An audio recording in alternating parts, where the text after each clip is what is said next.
And my fellow citizens, 3 years ago, we launched the Great American Comeback. Tonight, I stand before you to share the incredible results. Jobs are booming, incomes are soaring, poverty is plummeting, crime is falling, confidence is surging, and our country is thriving and highly respected again.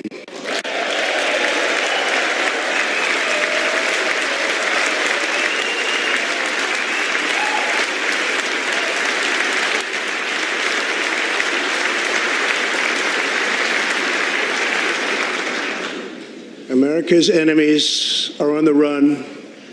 America's fortunes are on the rise, and America's future is blazing bright. The years of economic decay are over.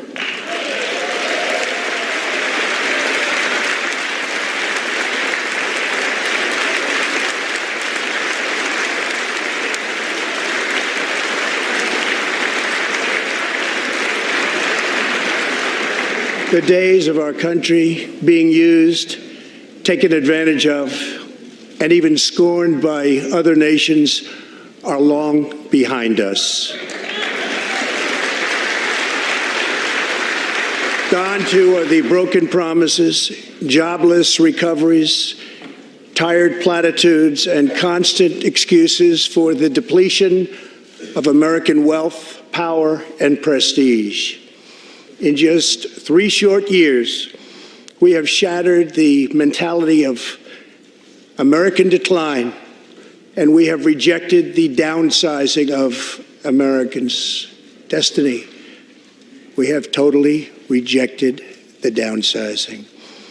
We're moving forward at a pace that was unimaginable just a short time ago, and we are never, ever going back.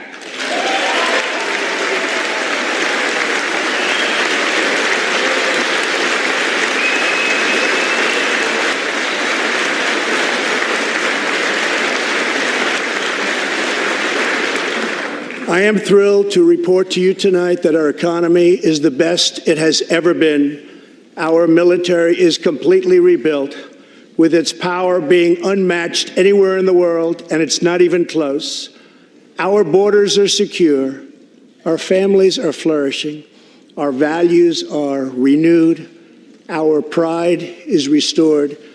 And for all of these reasons, I say to the people of our great country, and to the members of Congress, the state of our union is stronger than ever before.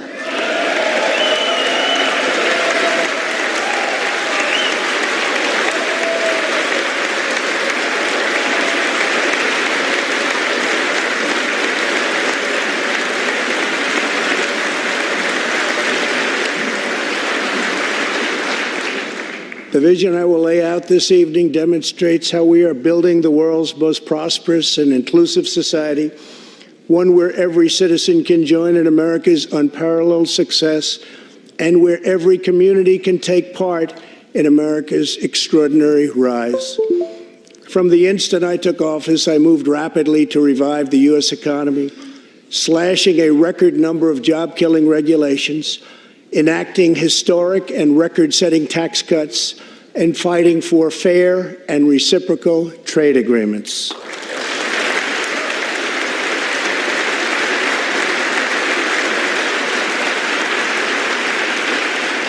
Our agenda is relentlessly pro-worker, pro-family, pro-growth, and most of all, pro-American.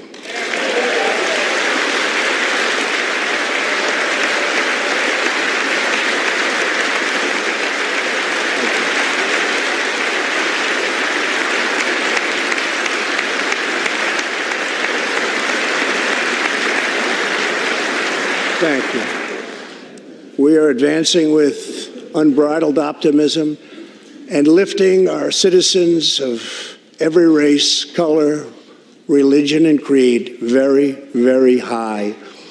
Since my election, we have created 7 million new jobs, 5 million more than government experts projected during the previous administration.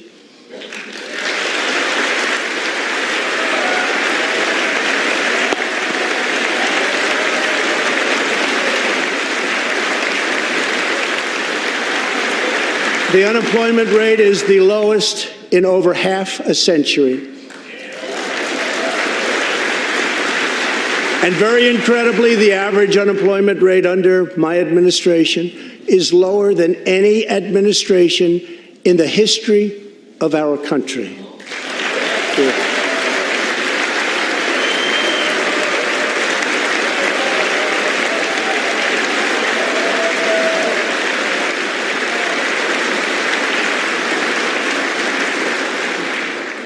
If we hadn't reversed the failed economic policies of the previous administration, the world would not now be witnessing this great economic success.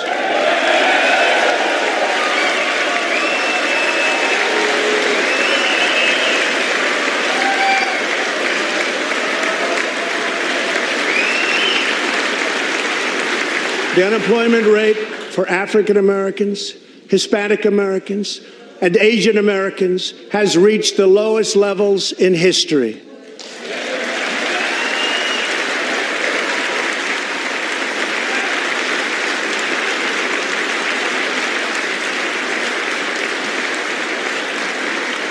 African American youth unemployment has reached an all-time low.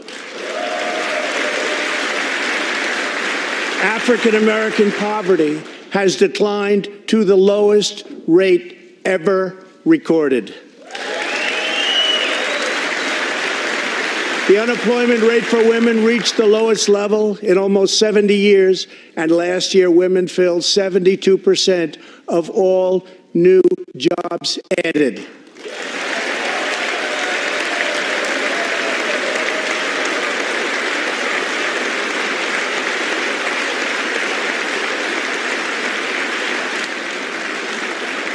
The veterans' unemployment rate dropped to a record low.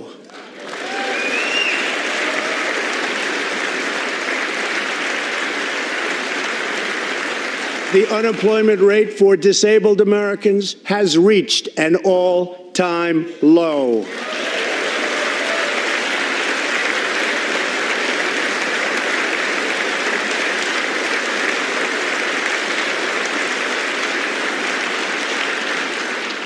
Workers without a high school diploma have achieved the lowest unemployment rate recorded in U.S. history.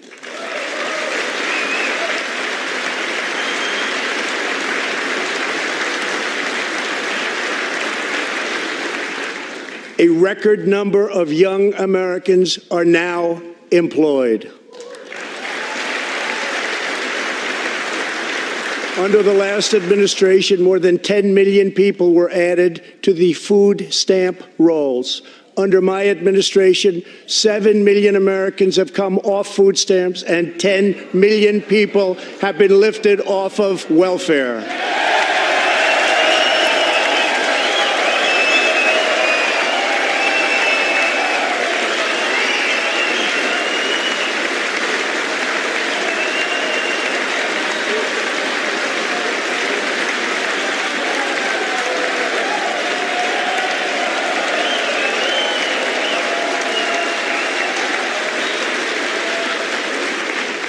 In 8 years under the last administration, over 300,000 working-age people dropped out of the workforce. In just 3 years of my administration, 3.5 million people, working-age people, have joined the workforce.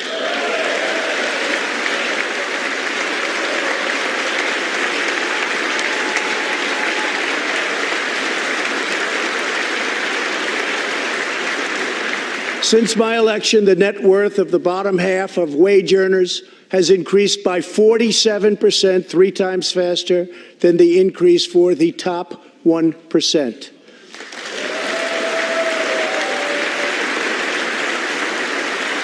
After decades of flat and falling incomes, wages are rising fast, and wonderfully, they are rising fastest for low-income workers who have seen a 16% pay increase since my election.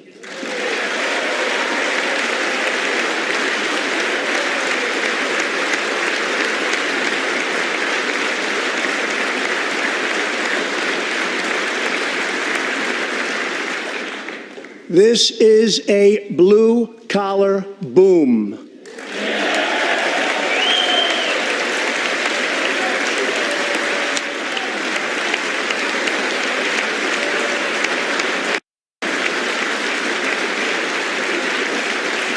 Real median household income is now at the highest level ever recorded. Since my election, U.S. stock markets have soared 70%, adding more than $12 trillion to our nation's wealth, transcending anything anyone believed was possible. This is a record. It is something that every country in the world is looking up to. They admire.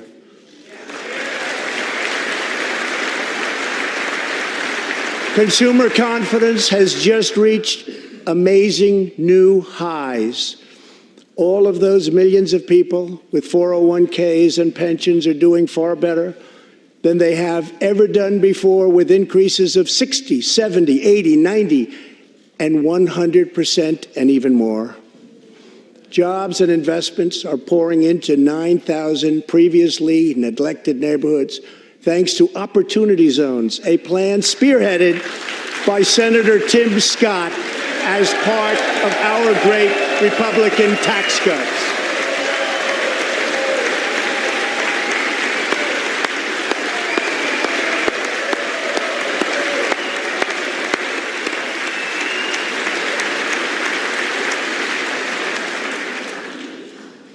In other words, wealthy people and companies are pouring money into poor neighborhoods or areas that haven't seen investment in many decades, creating jobs, energy, and excitement.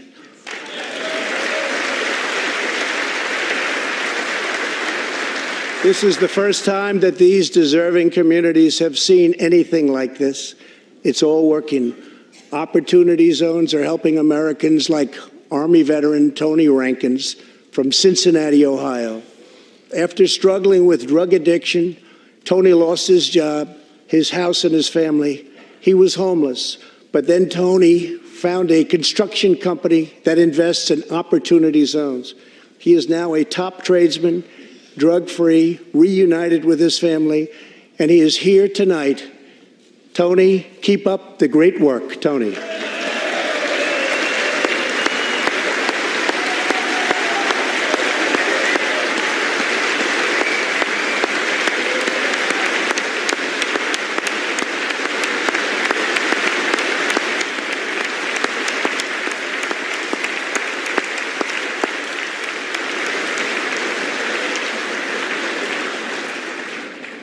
Thank you, Tony. Our roaring economy has, for the first time ever, given many former prisoners the ability to get a great job and a fresh start. This second chance at life is made possible because we passed landmark criminal justice reform into law. Everybody said that criminal justice reform couldn't be done, but I got it done, and the people in this room got it done.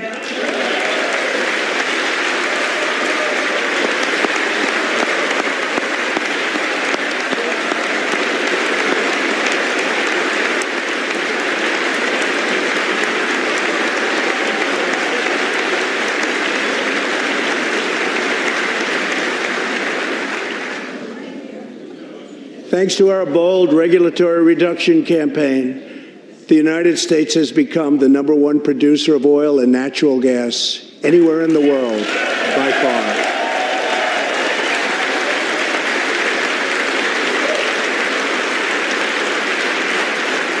With the tremendous progress we have made over the past 3 years, America is now energy independent, and energy jobs, like so many other elements of our country, are at a record high.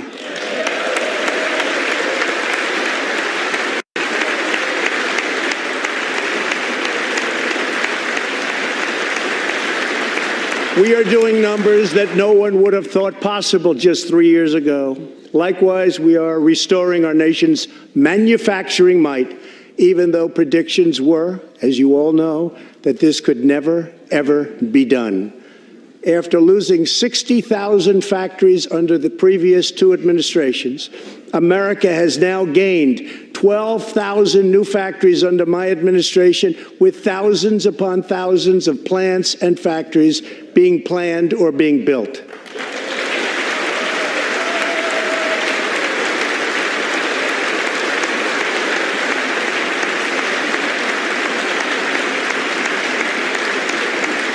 Companies are not leaving. They are coming back to the USA. The fact is that everybody wants to be where the action is, and the United States of America is indeed the place where the action is. One of the biggest promises I made to the American people was to replace the disastrous NAFTA trade deal.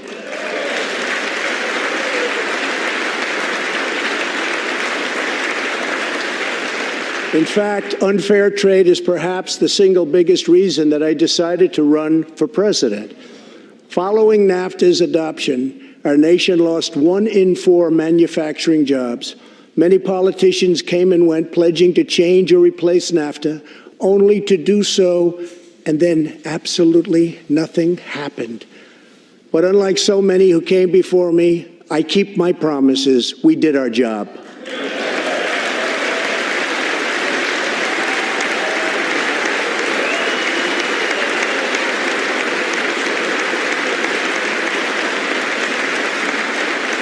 Six days ago, I replaced NAFTA and signed the brand new U.S.-Mexico-Canada agreement into law. The USMCA will create nearly 100,000 new high-paying American auto jobs and massively boost exports for our farmers, ranchers, and factory workers.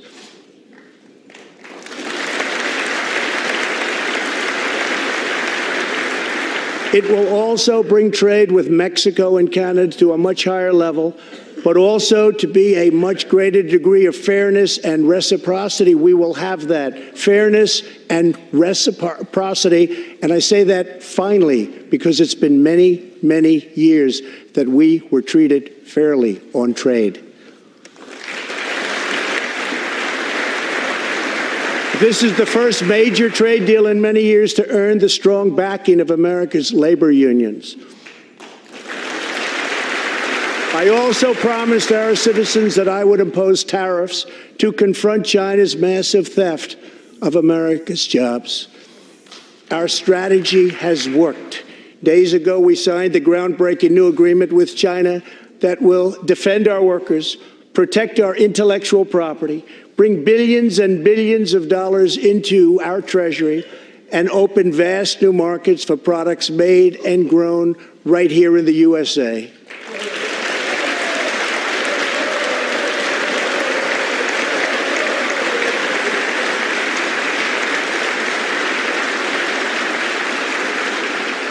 For decades, China has taken advantage of the United States.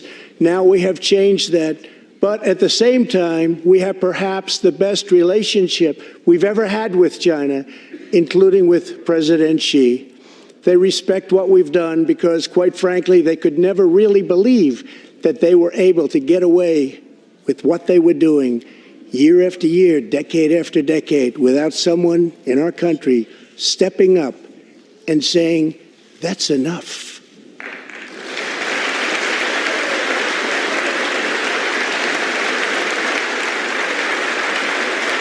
Now we want to rebuild our country, and that's exactly what we're doing. We are rebuilding our country. As we restore American leadership throughout the world, we are once again standing up for freedom in our hemisphere. That's why my administration reversed the failing policies of the previous administration on Cuba.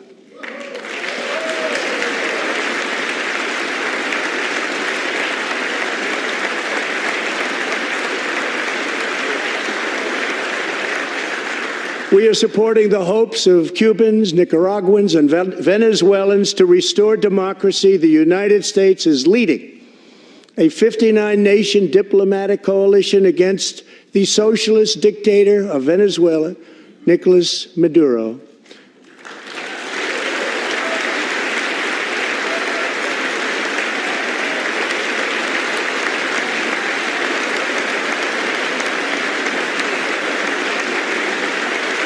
Maduro is an illegitimate ruler, a tyrant who brutalizes his people, but Maduro's grip on tyranny will be smashed and broken. Here this evening is a very brave man who carries with him the hopes, dreams, and aspirations of all Venezuelans. Joining us in the gallery is the true and legitimate president of Venezuela, Juan Guaido. Mr. President, please take this message back to your family.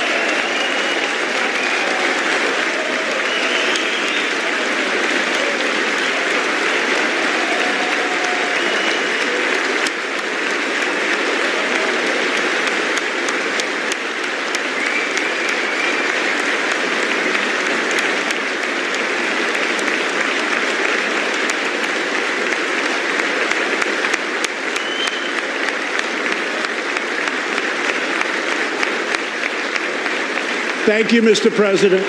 Great honor. Thank you very much.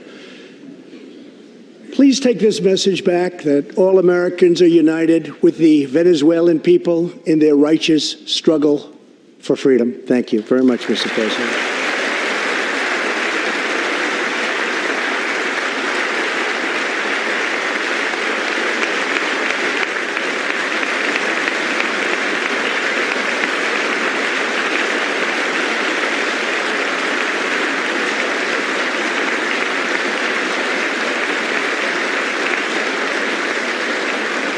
Thank you very much. Socialism destroys nations, but always remember, freedom unifies the soul.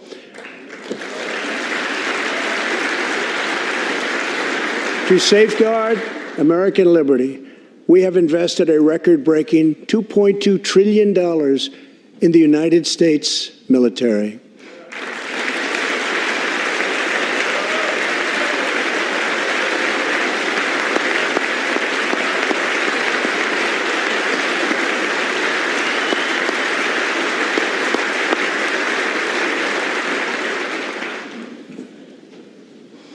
We have purchased the finest planes, missiles, rockets, ships, and every other form of military equipment, and it's all made right here in the USA.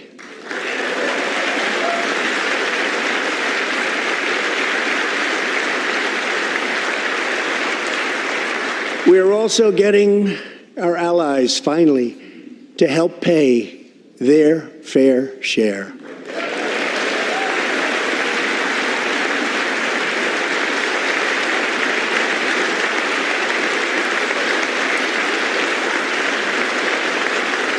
I have raised contributions from other NATO members by more than $400 billion, and the number of allies meeting their minimum obligations has more than doubled. And just weeks ago, for the first time since President Truman established the Air Force, more than 70 years earlier, we created a brand new branch of the United States Armed Forces. It's called the Space Force. Very important.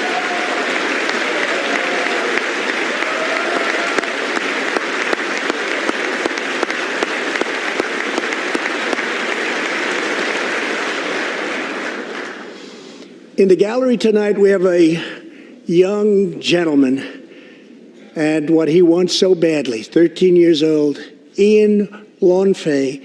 He's an 8th grader from Arizona. Ian, please stand up. Ian has always dreamed of going to space. He was the first in his class and among the youngest at an aviation academy. He aspires to go to the Air Force Academy, and then he has his eye on the Space Force. As Ian says, most people look up at space. I want to look down on the world.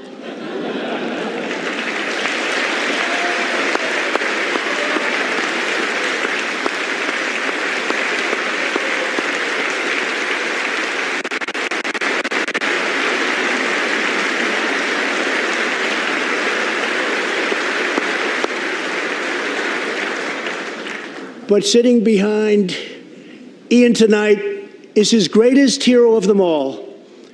Charles McGee was born in Cleveland, Ohio, 1 century ago. Charles is one of the last surviving Tuskegee Airmen, the first black fighter pilots, and he also happens to be Ian's great-grandfather.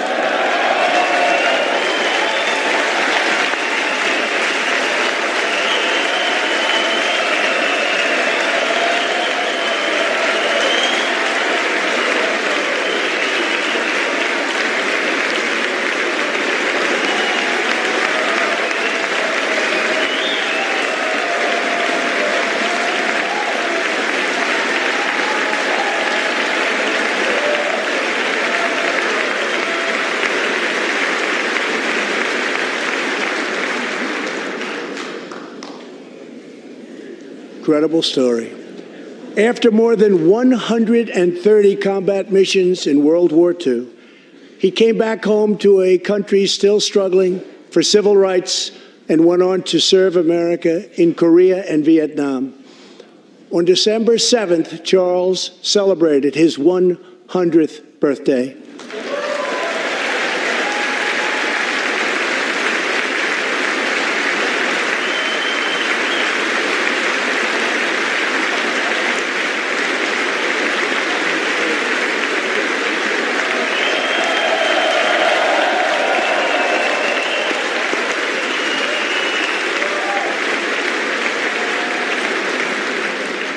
A few weeks ago, I signed a bill promoting Charles McGee to Brigadier General, and earlier today, I pinned the stars on his shoulders in the Oval Office.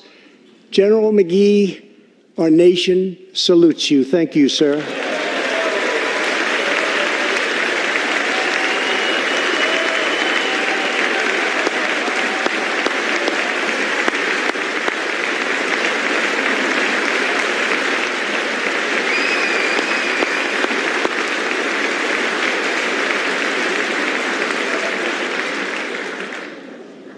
From the Pilgrims to the founders, from the soldiers at Valley Forge to the marchers at Selma, and from President Lincoln to the Reverend Martin Luther King, Americans have always rejected limits on our children's future. Members of Congress, we must never forget that the only victories that matter in Washington are victories that deliver for the American people.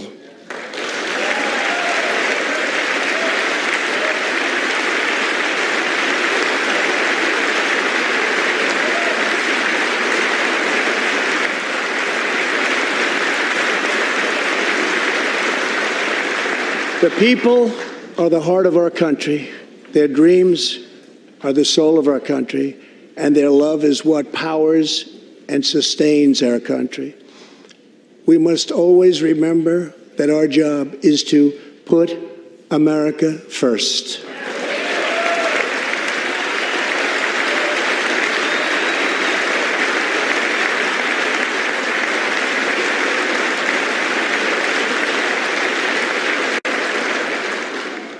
The next step forward in building an inclusive society is making sure that every young American gets a great education and the opportunity to achieve the American dream. Yet for too long, countless American children have been trapped in failing government schools. To rescue these students, 18 states have created school choice in the form of opportunity scholarships. The programs are so popular that tens of thousands of students remain on a waiting list. One of those students is Janiyah Davis, a fourth grader from Philadelphia. Janiyah.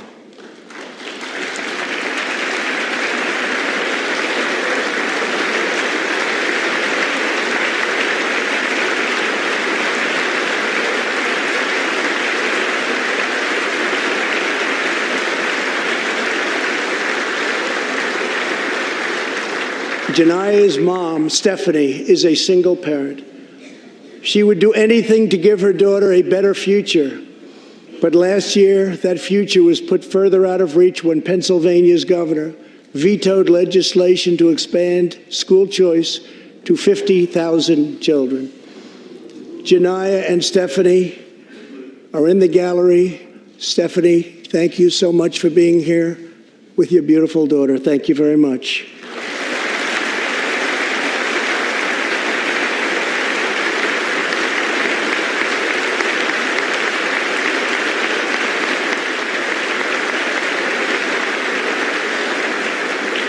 But Janiyah, I have some good news for you, because I am pleased to inform you that your long wait is over. I can proudly announce tonight that an Opportunity Scholarship has become available. It's going to you, and you will soon be heading to the school of your choice.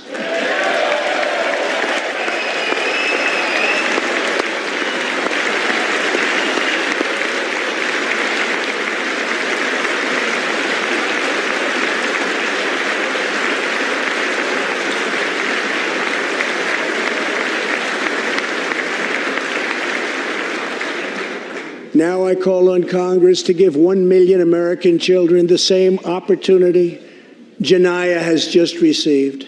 Pass the Education Freedom Scholarships and Opportunities Act, because no parent should be forced to send their child to a failing government school.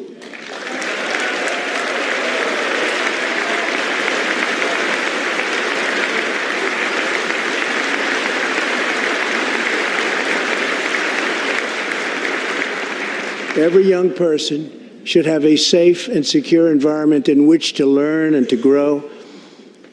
For this reason, our magnificent First Lady has launched the Be Best initiative to advance a safe, healthy, supportive, and drug-free life for the next generation, online, in school, and in our communities. Thank you, Melania, for your extraordinary love and profound care for America's children. Thank you very much.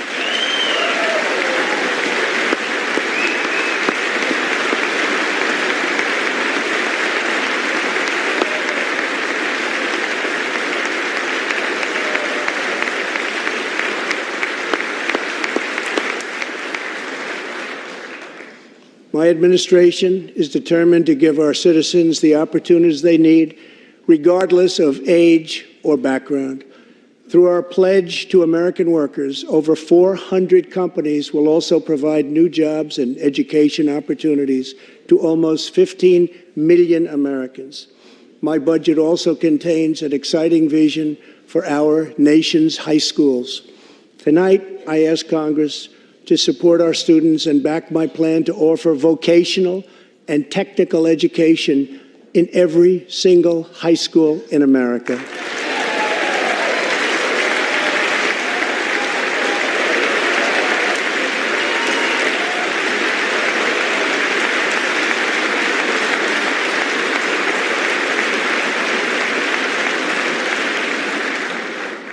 To expand equal opportunity, I am also proud that we achieved record and permanent funding for our nation's historically black colleges and universities.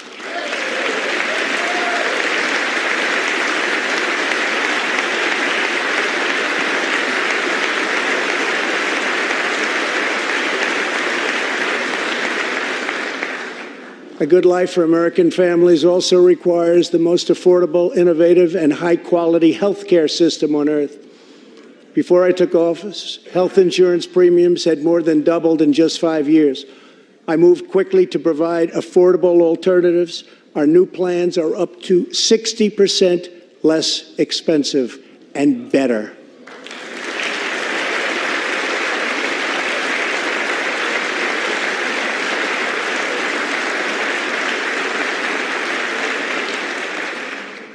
I've also made an ironclad pledge to American families. We will always protect patients with pre-existing conditions.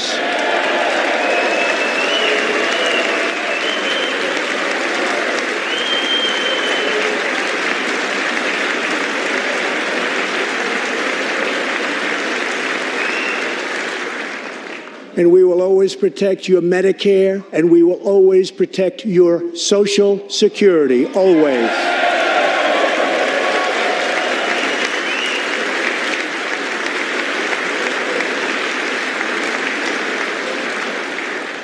The American patient should never be blindsided by medical bills. That is why I signed an executive order requiring price transparency.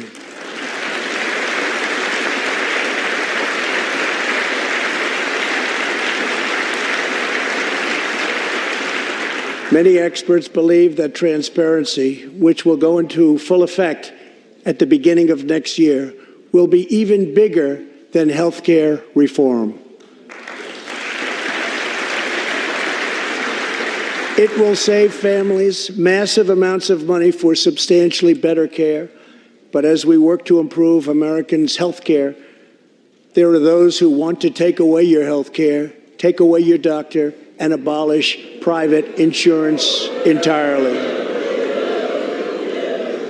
132 lawmakers in this room have endorsed legislation to impose a socialist takeover of our health care system, wiping out the private health insurance plans of 180 million very happy Americans.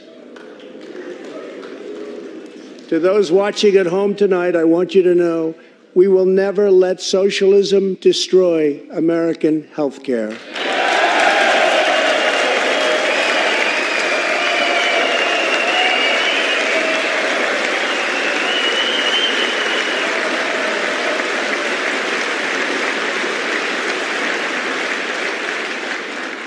Over 130 legislators in this chamber have endorsed legislation that would bankrupt our nation by providing free taxpayer-funded health care to millions of illegal aliens, forcing taxpayers to subsidize free care for anyone in the world who unlawfully crosses our borders. These proposals would raid the Medicare benefits of our seniors and that our seniors depend on, while acting as a powerful lure for illegal immigration. That is what is happening in California and other states. Their systems are totally out of control, costing taxpayers vast and unaffordable amounts of money. If forcing American taxpayers to provide unlimited free health care to illegal aliens sounds fair to you, then stand with the radical left. But if you believe that we should defend American patients and American seniors, then stand with me and pass legislation to prohibit free government health care for illegal aliens.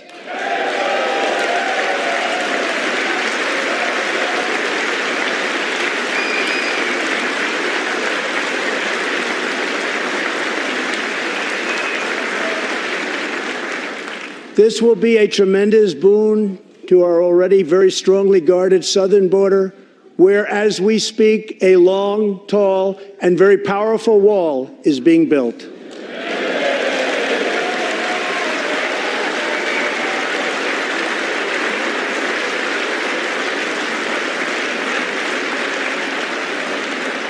We have now completed over 100 miles and have over 500 miles fully completed in a very short period of time. Early next year, we will have substantially more than 500 miles completed. My administration is also taking on the big pharmaceutical companies. We have approved a record number of affordable generic drugs, and medicines are being approved by the FDA at a faster clip than ever before.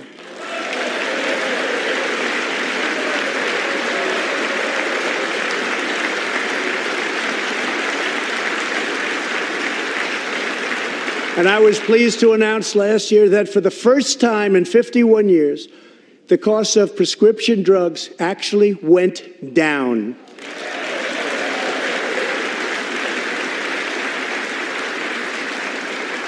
And working together, Congress can reduce drug prices substantially from current levels. I've been speaking to Senator Chuck Grassley of Iowa and others in Congress in order to get something on drug pricing done, and done quickly and properly.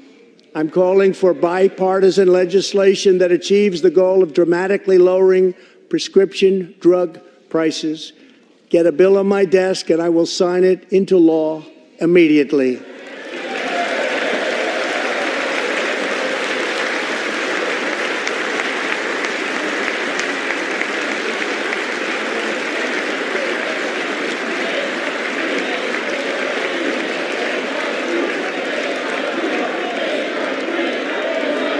With unyielding commitment, we are curbing the opioid epidemic.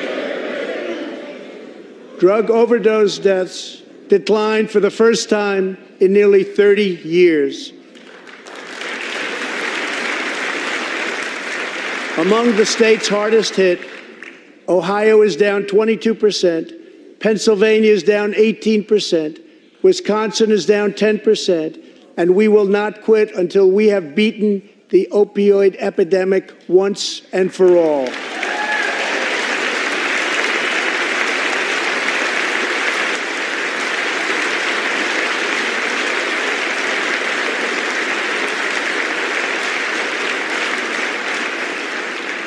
Protecting Americans' health also means fighting infectious diseases. We are coordinating with the Chinese government and working closely together on the coronavirus outbreak in China. My administration will take all necessary steps to safeguard our citizens from this threat. We have launched ambitious new initiatives to substantially improve care for Americans with kidney disease, Alzheimer's, and those struggling with mental health. And because Congress was so good as to fund my request, new cures for childhood cancer, and we will eradicate the AIDS epidemic in America by the end of this decade.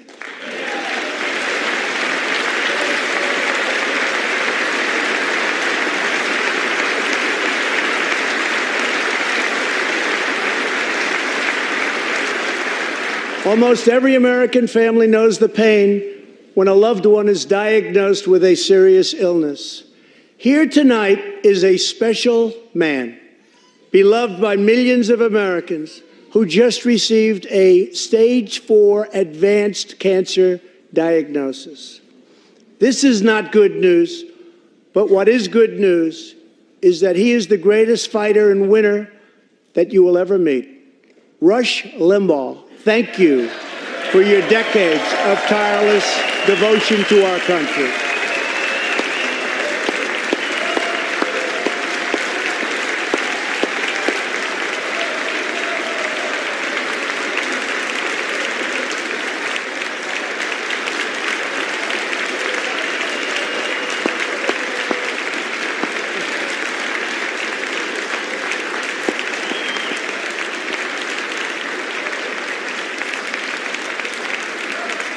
And Rush, in recognition of all that you have done for our nation, the millions of people a day that you speak to and that you inspire, and all of the incredible work that you have done for charity, I am proud to announce tonight that you will be receiving our country's highest civilian honor, the Presidential Medal of Freedom.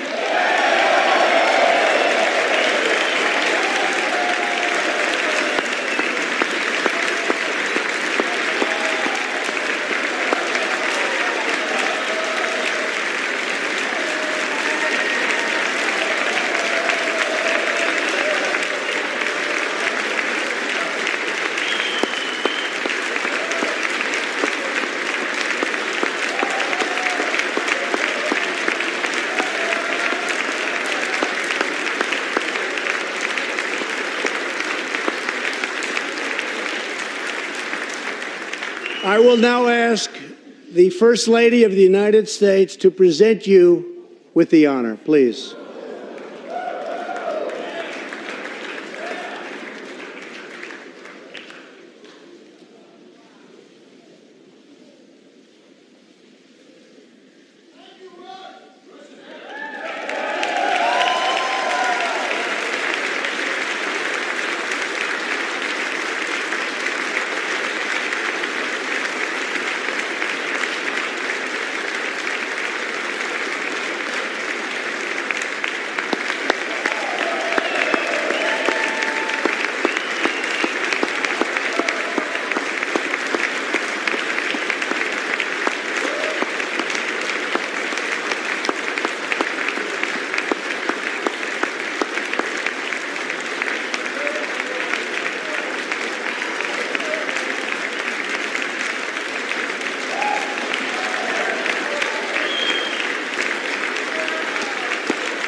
Rush and Catherine, congratulations. Thank you, Catherine.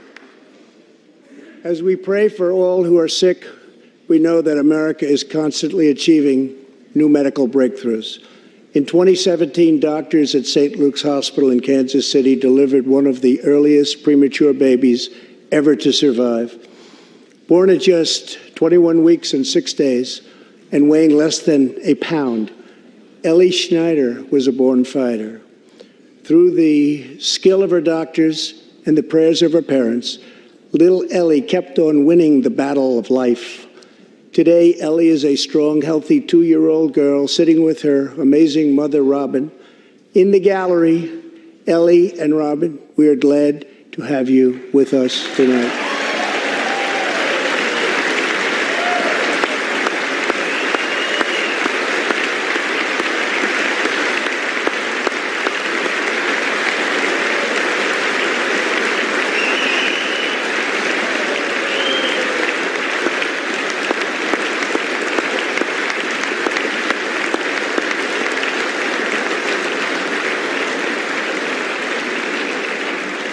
Ellie reminds us that every child is a miracle of life. And thanks to modern medical wonders, 50% of very premature babies delivered at the hospital where Ellie was born now survive. It's an incredible thing. Thank you very much. Our goal should be to ensure that every baby has the best chance to thrive and grow just like Ellie. That is why I'm asking Congress to provide an additional $50 million to fund neonatal research for America's youngest patients.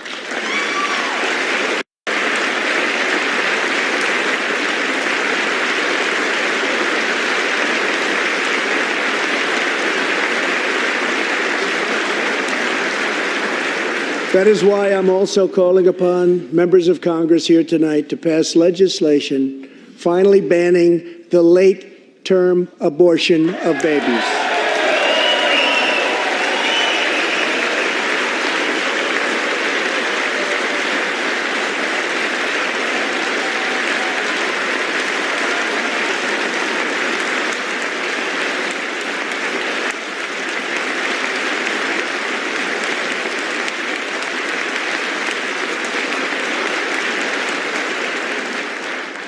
Whether we are Republican, Democrat, or Independent, surely we must all agree that every human life is a sacred gift from God.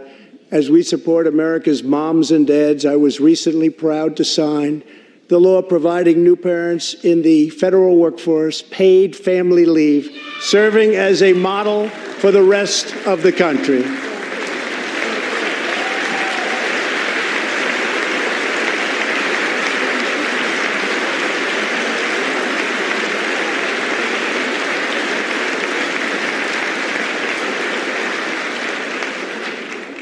Now I call on Congress to pass the bipartisan Advancing Support for Working Families Act, extending family leave to mothers and fathers all across our nation.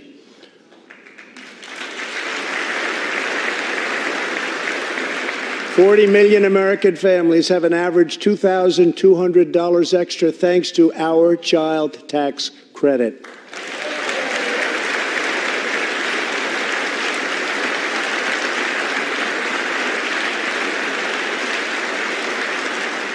I've also overseen historic funding increases for high-quality child care, enabling 17 states to help more children, many of which have reduced or eliminated their wait lists altogether.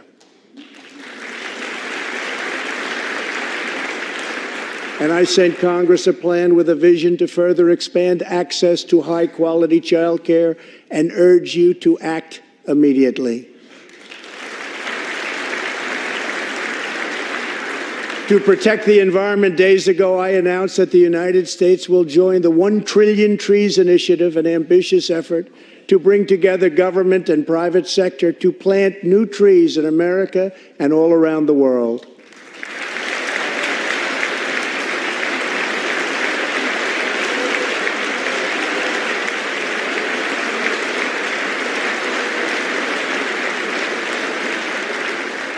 We must also rebuild America's infrastructure.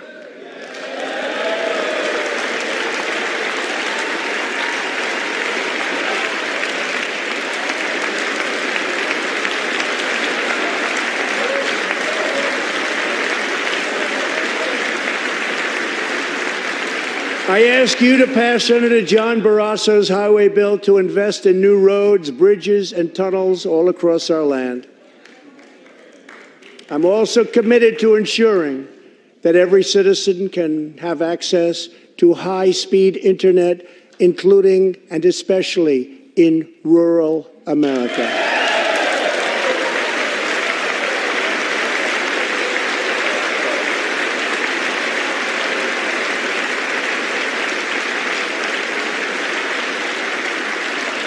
A better tomorrow for all Americans also requires us to keep America safe. That means supporting the men and women of law enforcement at every level, including our nation's heroic ICE officers.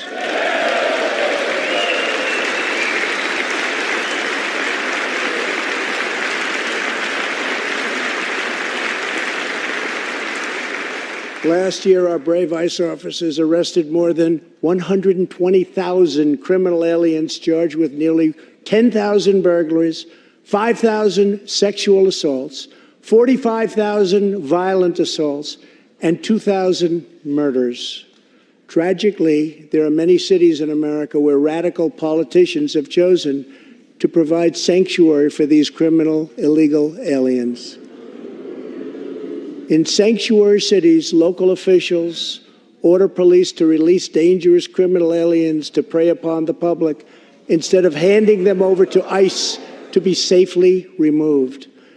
Just 29 days ago, a criminal alien freed by the sanctuary city of New York was charged with the brutal rape and murder of a 92-year-old woman. The killer had been previously arrested for assault, but under New York sanctuary policies, he was set free. If the city had honored ICE's detainer request, his victim would still be alive today.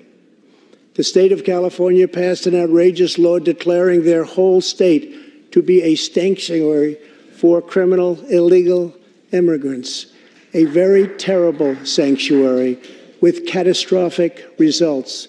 Here is just one tragic example.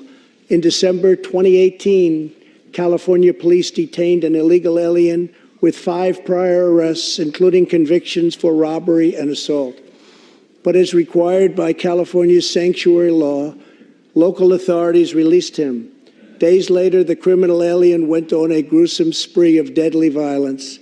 He viciously shot one man going about his daily work.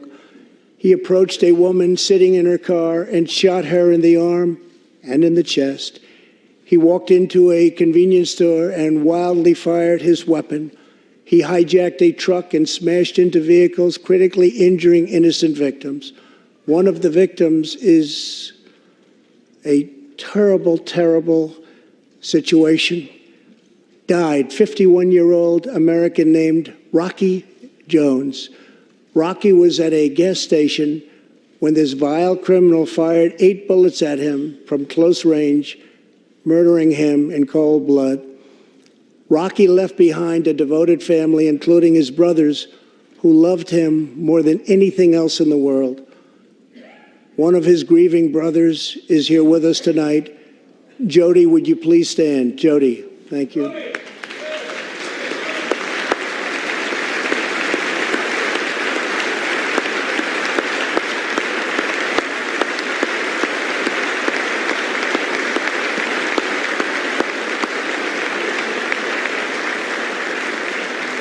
Jody, our hearts weep for your loss, and we will not rest until you have justice. Senator Thom Tillis has introduced legislation to allow Americans like Jody to sue sanctuary cities and states when a loved one is hurt or killed as a result of these deadly practices.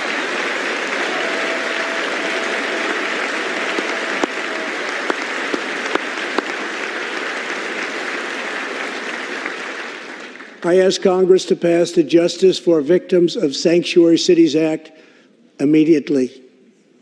The United States of America should be a sanctuary for law-abiding Americans, not criminal aliens.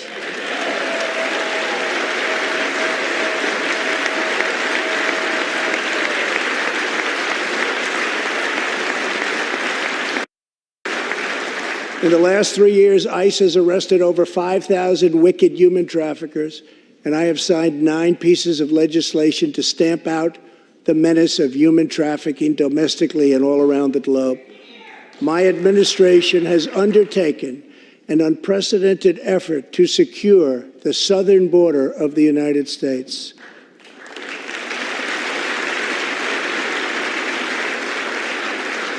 Before I came into office, if you showed up illegally on our southern border and were arrested, you were simply released and allowed into our country, never to be seen again. My administration has ended catch and release.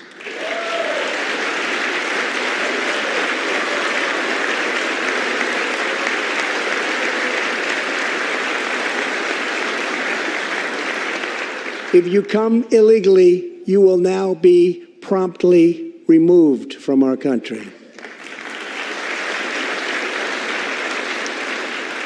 Very importantly, we entered into historic cooperation agreements with the governments of Mexico, Honduras, El Salvador, and Guatemala. As a result of our unprecedented efforts, illegal crossings are down 75% since May, dropping 8 straight months in a row.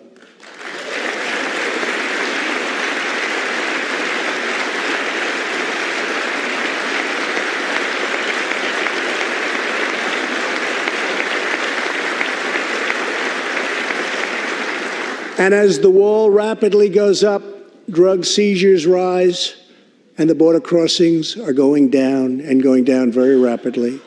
Last year, I traveled to the border in Texas and met Chief Patrol Agent Raul Ortiz. Over the last 24 months, Agent Ortiz and his team have seized more than 200,000 pounds of poisonous narcotics, arrested more than 3,000 human smugglers, and rescued more than 2,000 migrants. Days ago, Agent Ortiz was promoted to Deputy Chief of Border Patrol, and he joins us tonight. Chief Ortiz, please stand.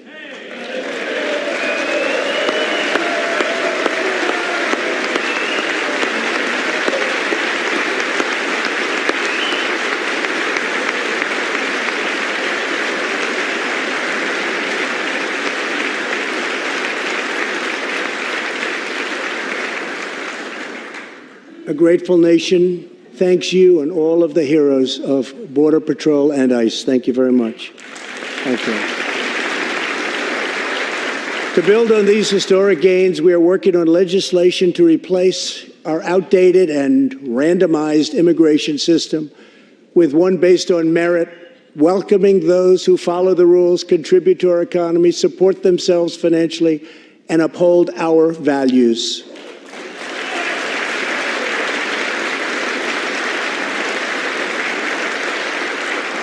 With every action, my administration is restoring the rule of law and reasserting the culture of American freedom.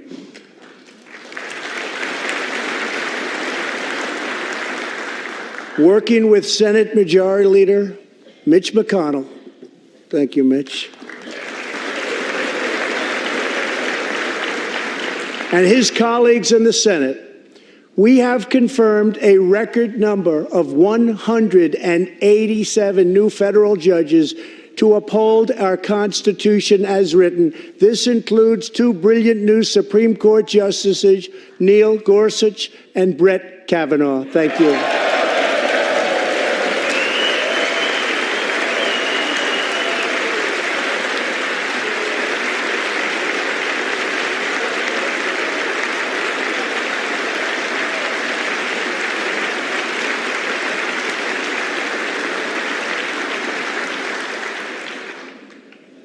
And we have many in the pipeline.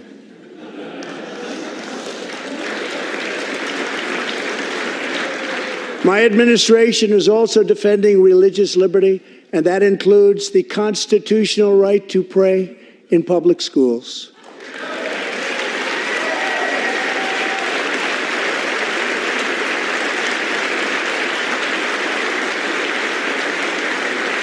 In America, we don't punish prayer. We don't tear down crosses. We don't ban symbols of faith. We don't muzzle preachers and pastors. In America, we celebrate faith. We cherish religion. We lift our voices in prayer, and we raise our sights to the glory of God. Just as we believe in the First Amendment, we also believe in another constitutional right that is under siege all across our country. So long as I am president, I will always protect your Second Amendment right to keep and bear arms.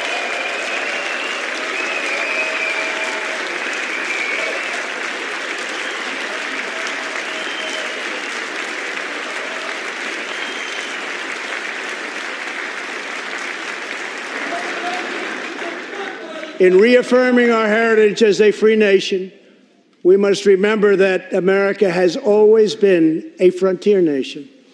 Now we must embrace the next frontier, America's manifest destiny in the stars. I am asking Congress to fully fund the Artemis program to ensure that the next man and the first woman on the moon will be American astronauts, using this as a launching pad to ensure that America is the first nation to plant its flag on Mars.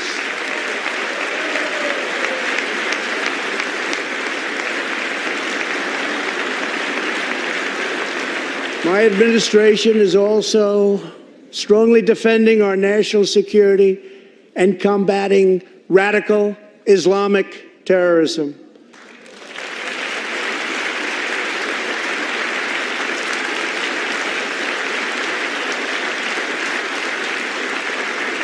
Last week, I announced a groundbreaking plan for peace between Israel and the Palestinians. Recognizing that all past attempts have failed, we must be determined and creative in order to stabilize the region and give millions of young people the chance to realize a better future. 3 years ago, the barbarians of ISIS held over 20,000 square miles of territory in Iraq and Syria.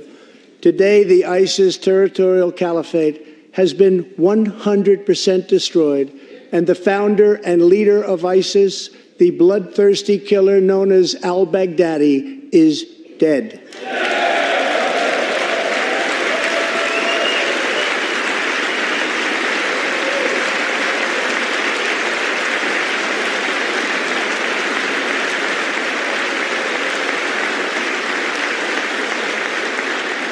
We are joined this evening by Carl and Marcia Mueller. After graduating from college, their beautiful daughter, Carla, became a humanitarian aid worker. She once wrote, "Some people find God in church, some people find God in nature, some people find God in love. I find God in suffering. I've known for some time what my life's work is, using my hands as tools to relieve suffering." In 2013, while caring for suffering civilians in Syria, Kayla was kidnapped, tortured, and enslaved by ISIS and kept as a prisoner of al-Baghdadi himself. After more than 500 horrifying days of captivity, al-Baghdadi murdered young, beautiful Kayla. She was just 26 years old. On the night that U.S. Special Forces operations ended al-Baghdadi's miserable life, the chairman of the Joint Chiefs of Staff, General Mark Milley, received a call in the Situation Room. He was told that the brave men of the elite Special Forces team that so perfectly carried out the operation had given their mission a name, Task Force 814. It was a reference to a special day, August 14th, Kayla's birthday. Carl and Marcia, America's warriors, never forgot Kayla, and neither will we. Thank you.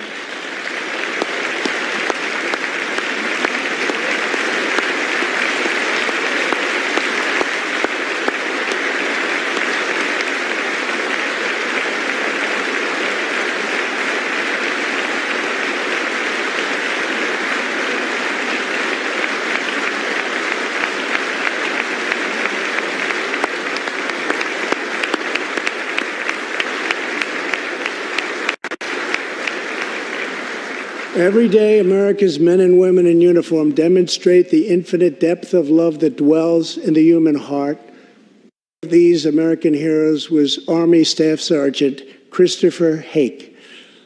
On his second deployment to Iraq in 2008, Sergeant Hake wrote a letter to his one-year-old son, Gage.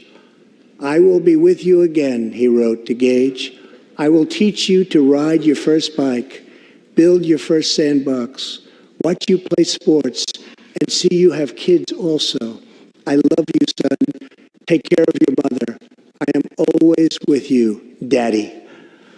On Easter Sunday of 2008, Chris was out on patrol in Baghdad when his Bradley fighting vehicle was hit by a roadside bomb. That night, he made the ultimate sacrifice for our country. Sergeant Hake now rests in eternal glory in Arlington, and his wife, Kelly, is in the gallery tonight, joined by their son, who is now a 13-year-old and doing very, very well. To Kelly and Gage, Chris will live in our hearts forever. He is looking down on you now. Thank you.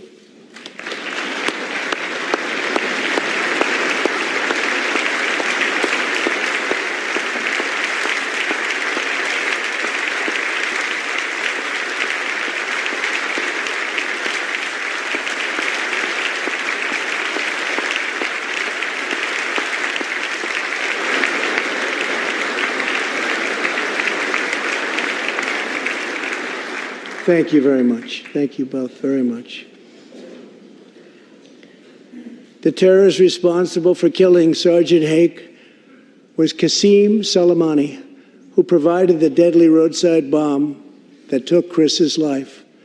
Soleimani was the Iranian regime's most ruthless butcher, a monster who murdered or wounded thousands of American service members in Iraq.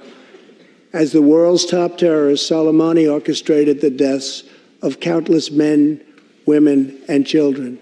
He directed the December assault and went on to assault U.S. forces in Iraq, was actively planning new attacks when we hit him very hard.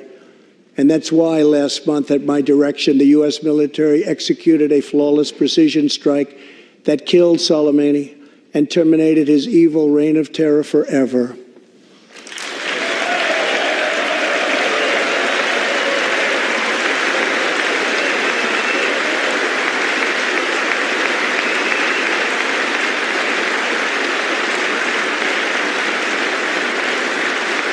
Our message to the terrorists is clear. You will never escape American justice. If you attack our citizens, you forfeit your life.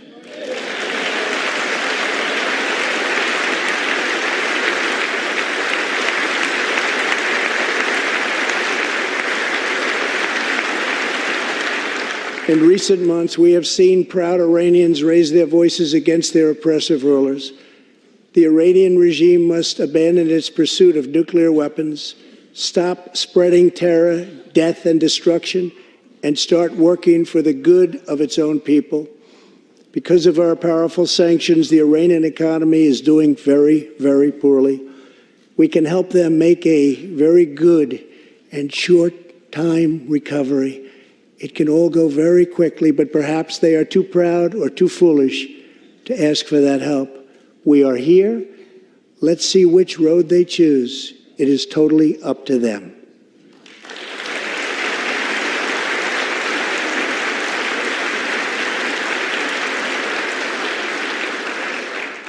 As we defend American lives, we are working to end America's wars in the Middle East.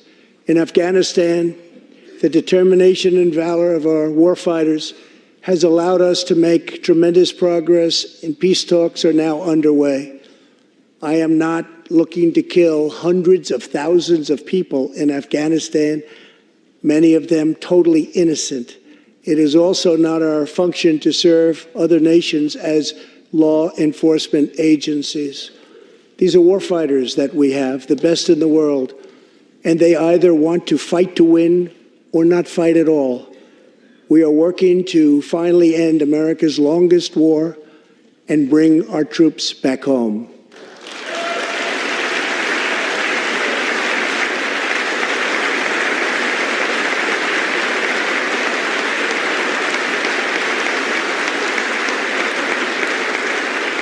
War places a heavy burden on our nation's extraordinary military families, especially spouses like Amy Williams from Fort Bragg, North Carolina, and her two children, 6-year-old Eliana and 3-year-old Rowan.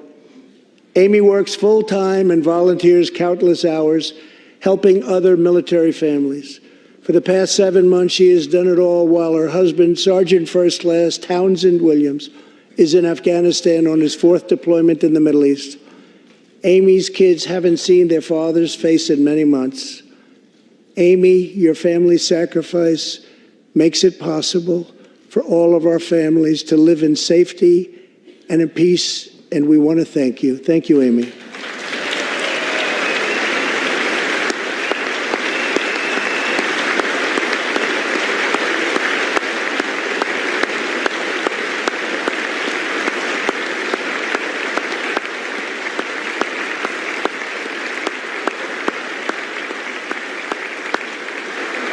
But Amy, there is one more thing. Tonight we have a very special surprise.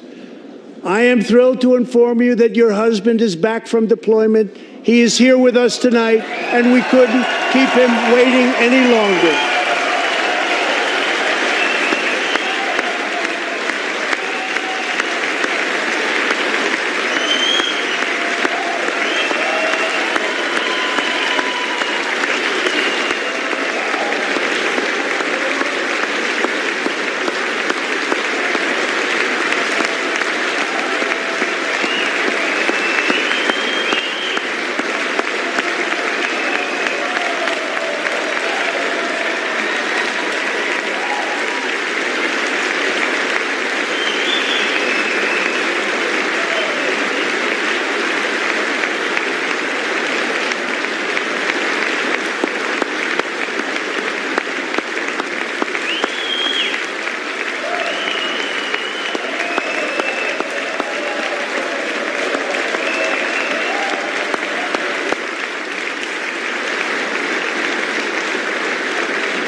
Welcome home, Sergeant Williams. Thank you very much.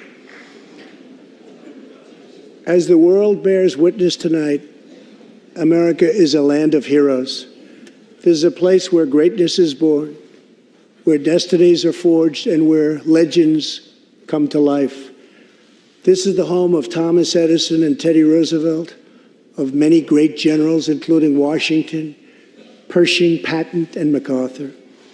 This is the home of Abraham Lincoln, Frederick Douglass, Amelia Earhart, Harriet Tubman, the Wright brothers, Neil Armstrong, and so many more. This is the country where children learn names like Wyatt Earp, Davy Crockett, and Annie Oakley. This is the place where the Pilgrims landed at Plymouth and where Texas patriots made their last stand at the Alamo.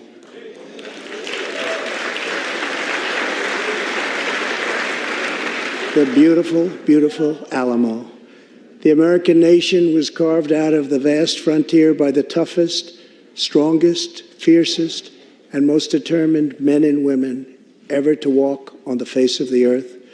Our ancestors braved the unknown, tamed the wilderness, settled the Wild West, lifted millions from poverty, disease, and hunger, vanquished tyranny and fascism, ushered the world to new heights of science and medicine, laid down the railroads, dug out the canals, raised up the skyscrapers, and ladies and gentlemen, our ancestors built the most exceptional republic ever to exist in all of human history, and we are making it greater than ever before.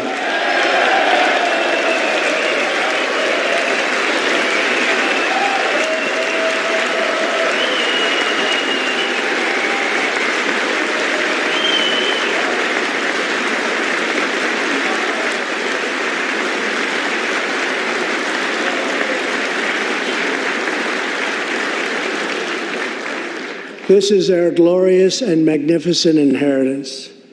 We are Americans. We are pioneers. We are the pathfinders. We settled the new world. We built the modern world. And we change history forever by embracing the eternal truth that everyone is made equal by the hand of Almighty God.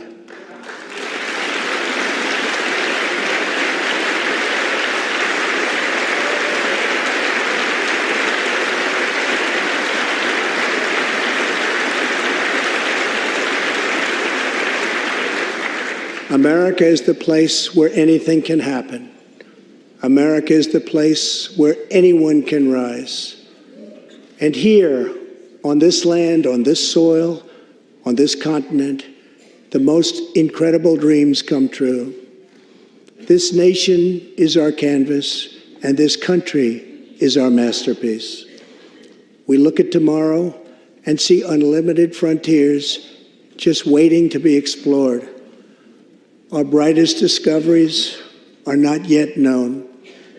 Our most thrilling stories are not yet told. Our grandest journeys are not yet made. The American age, the American epic, the American adventure has only just begun. Our spirit is still young. The sun is still rising. God's grace is still shining. And my fellow Americans, the best is yet to come. Thank you. God bless you. And God bless America. Thank you very much.